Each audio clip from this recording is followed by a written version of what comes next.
Today, as we celebrate the feast of St. James, we know that he was the first to be martyred of the apostles.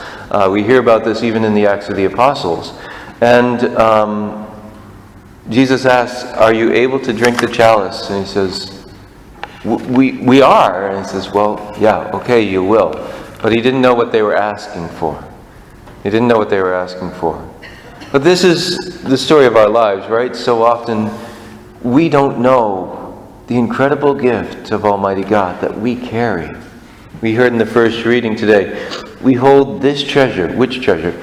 Treasure of Almighty God, the treasure of Jesus, in these earthen vessels. That we hold Almighty God in ourselves.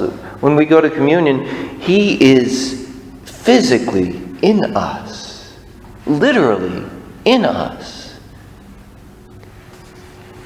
And He chooses us, despite our unworthiness, despite the fact that we are just earthen vessels. And He says, "I am choosing you.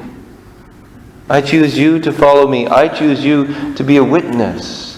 I was thinking about the grace of evangelization the other day, and so many times people think that if we're going to be evangelizing, sharing the good news about Jesus Christ, and how He saved the world, very often we think, well, we have to either be some sort of great preacher or apologist to be able to speak, the truths of the church in the face of all the lies of the world, or, stand out on the street corner with the sign, "The end is near," or "Jesus is coming, look busy," or something like that.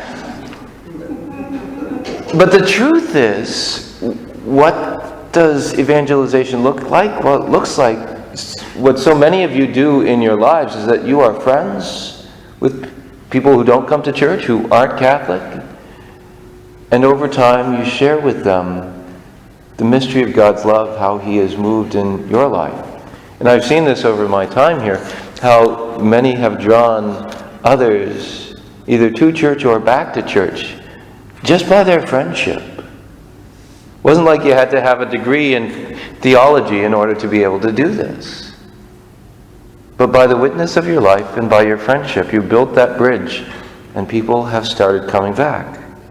What a grace. These earthen vessels, broken, all those times that we don't live up to the witness that we are, and yet we hold a treasure. Jesus.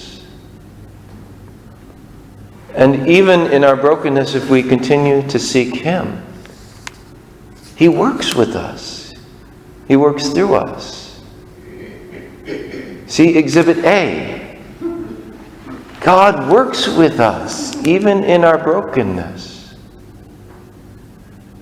Through the intercession of St. James, may we allow God to receive our brokenness, our frailty, our unworthiness, and use us, continue to allow Him to be in us, so that we may be a light to the nations, that we may be bearers of His goodness, of His love, to each person that we meet.